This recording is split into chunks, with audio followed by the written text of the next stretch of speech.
Salam sejahtera Bapak Ibu serta saudara-saudari semua. Untuk memulai renungan tentang firman Tuhan ini, mari kita bersatu di dalam doa. Tuhan Allah Bapa yang melampaui segala akal, hati dan pikiran kami umat manusia, berfirmanlah kepada kami sebab kami bersedia untuk mendengar, dan atas pertolongan Roh Kudus mampukan kami agar boleh melakukan firman-Mu itu dalam hidup kami sehari-hari.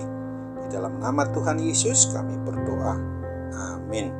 Sebagai nas renungan firman Tuhan hari ini diambil dari kitab Ulangan 7 ayat 7 yang berbunyi, "Bukan karena lebih banyak jumlahmu dari bangsa manapun juga, maka hati Tuhan terpikat olehmu dan memilih kamu. Bukankah kamu ini yang paling kecil dari segala bangsa?" Sebagai tema yang diangkat dari nas renungan kita adalah hidup umat manusia bukan dalam keadaan kekurangan. Mari kita pertanyakan pada diri kita masing-masing, adakah manusia yang tidak memiliki kekurangan? Setiap umat manusia pribadinya pasti memiliki kekurangan.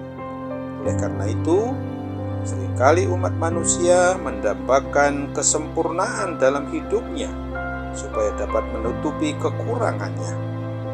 Akan tetapi, jikalau umat manusia mencapai suatu kesempurnaan, maka kekurangan kita itu justru semakin bertambah, oleh karena kita tidak bisa dan tidak dapat atau tidak mau melihat pada diri kita sendiri.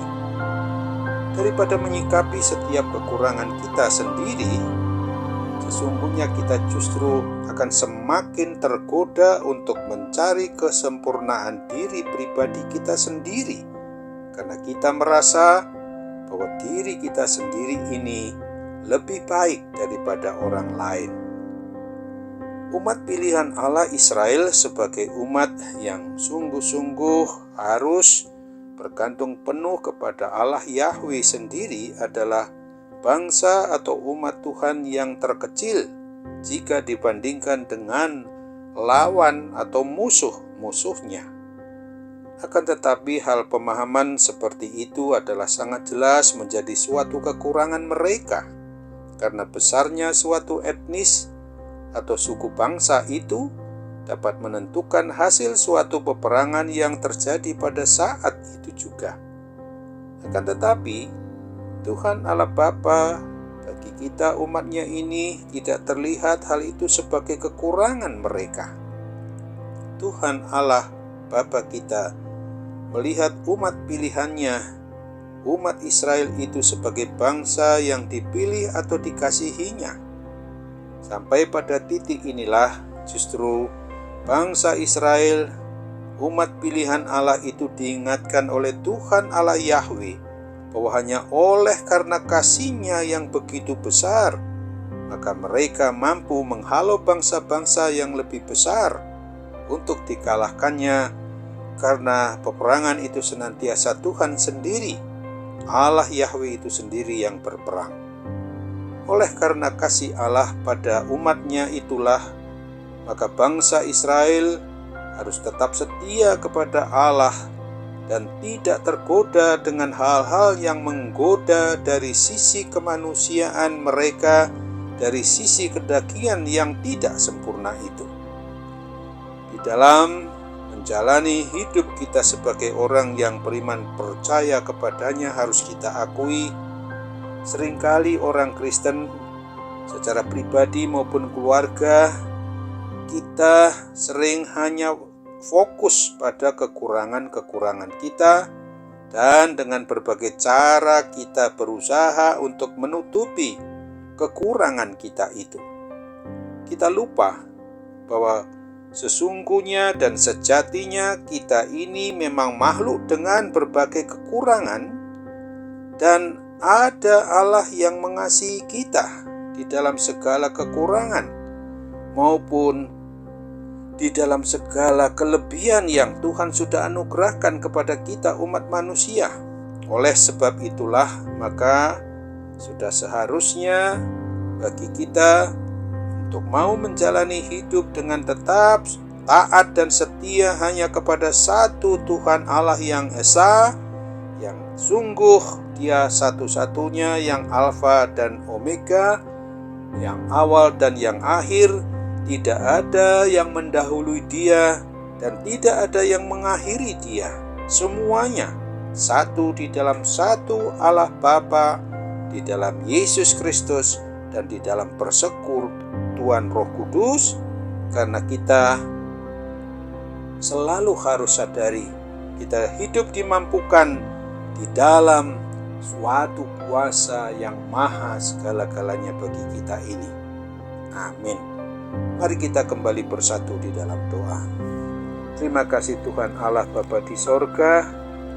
Kami sungguh-sungguh menyadari bahwa diri kami ini di dalam ciptaan-Mu, di dalam pemeliharaan, bimbingan, tuntunan, dan segala perawatan-Mu, kami sungguh harus merasakan tidak pernah kekurangan. Hanya yang menjadi masalah adalah ketika kami berpikir merasakannya hanya dari sisi keinginan kedagingan kami, tapi kami sering lupa untuk berpikir merasakan betapa indahnya hidup orang yang sungguh-sungguh mau di dalam menuruti kehendak kebenaran firman-Mu itu. Itulah yang membuat kami berbahagia, yang membuat kami juga sadar bahwa kami sesungguhnya tidak pernah merasa kekurangan jikalau kami memang mengandalkan Tuhan, pencipta, pemelihara, dan sang pemilik atas diri kami umat-Mu. Sekarang Bapa, kami hendak serahkan juga bagi mereka yang dalam kondisi sakit yang saat ini, dalam perawatan di rumah sakit maupun di rumah, dalam masa pemulihan maupun penyembuhan. Sepenuhnya kami percaya itu boleh terjadi atas kehendak Tuhan Yesus Kristus sendiri. Hanya di dalam nama Tuhan Yesus kami mau berdoa dan mengucap syukur dengan sepenuh hati. Amin.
Shalom, salam sejahtera Bapak, Ibu, serta saudara-saudari semua. Untuk mengawali renungan tentang firman Tuhan ini, mari kita bersatu di dalam doa.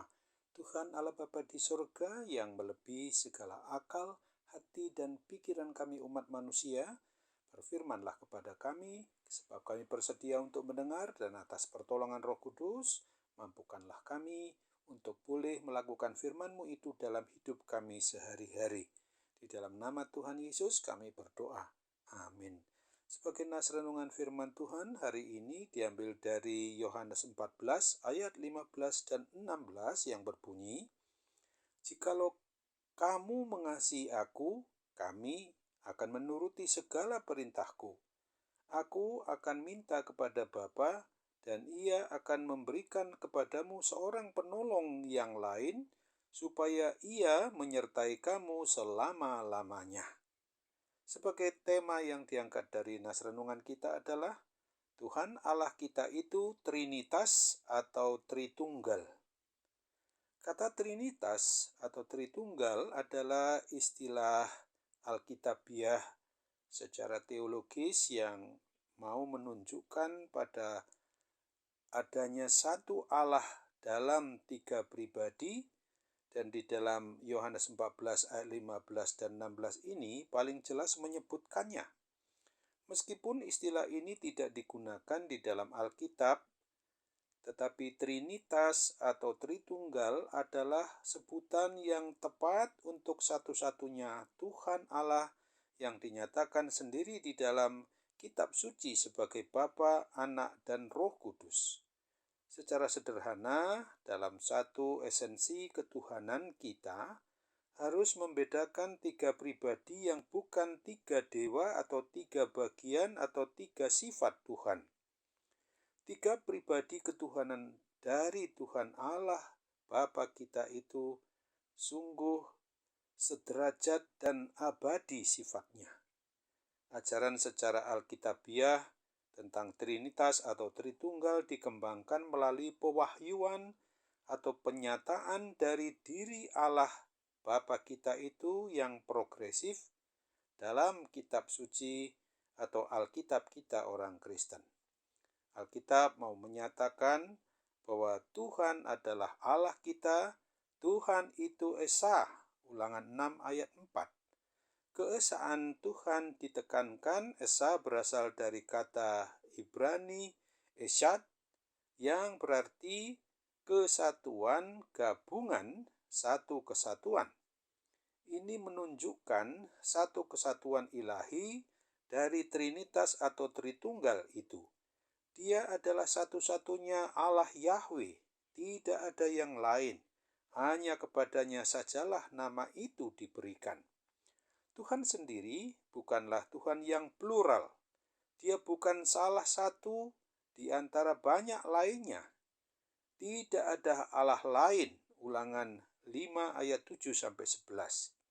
Hanya ada satu esensi atau substansi Tuhan itu sendiri, tetapi individualitas Bapa, Putra, dan Roh Kudus itu dipertahankan. Dia adalah Allah Trinitas atau Tritunggal, tiga di dalam satu. Satu di dalam tiga. Dalam Kejadian 18 ayat 2, penampakan Tuhan Allah Bapa kita kepada Abraham menunjukkan tiga pribadi dari ketuhanan. Pada Yesaya 48 ayat 16 juga merupakan pernyataan Trinitas atau Tritunggal yang kuat. Mendekatlah kepadaku, dengarlah ini, dari dahulu tidak pernah aku berkata dengan sembunyi, dan pada waktu hal itu terjadi aku ada di situ. Dan sekarang Tuhan Allah mengutus aku dengan Roh-Nya. Pembicara dalam ayat di dalam kitab Nabi Yesaya ini juga adalah Mesias, hamba Tuhan.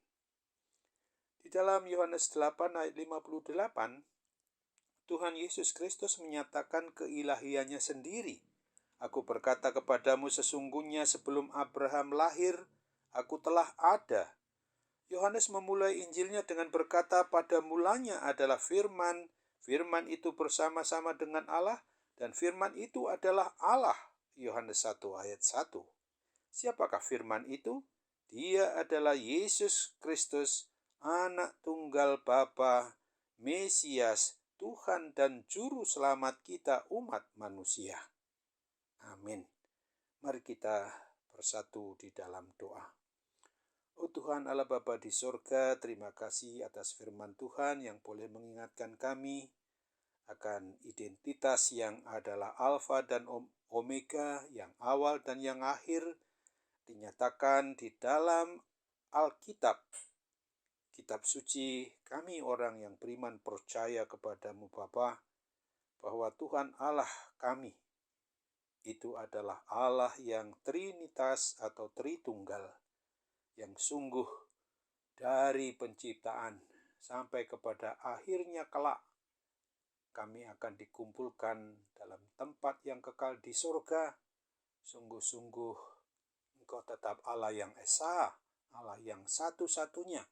Tidak ada Allah yang lain yang olehnya kami bisa diselamatkan, kecuali Allah yang menyatakan diri dalam Yesus Kristus dan di dalam persekutuan Roh Kudus, di mana setelah hari kebangkitan Tuhan Yesus Kristus pada hari Paskah, maka hari yang ke-40 Tuhan Yesus naik ke sorga, dan kami akan memperingati pula 10 hari setelah Tuhan Yesus naik ke sorga, Engkau turun dalam Roh Kudus, dan hari ke-50 setelah hari kebangkitan itulah turunnya Roh Kudus.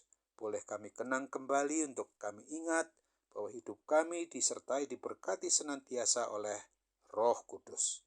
Hanya di dalam dan melalui Yesus Kristus saja kami mau berdoa, berserah kepadamu. Jadilah kehendak-Mu dalam hidup kami untuk menjadi pelaku firman-Mu.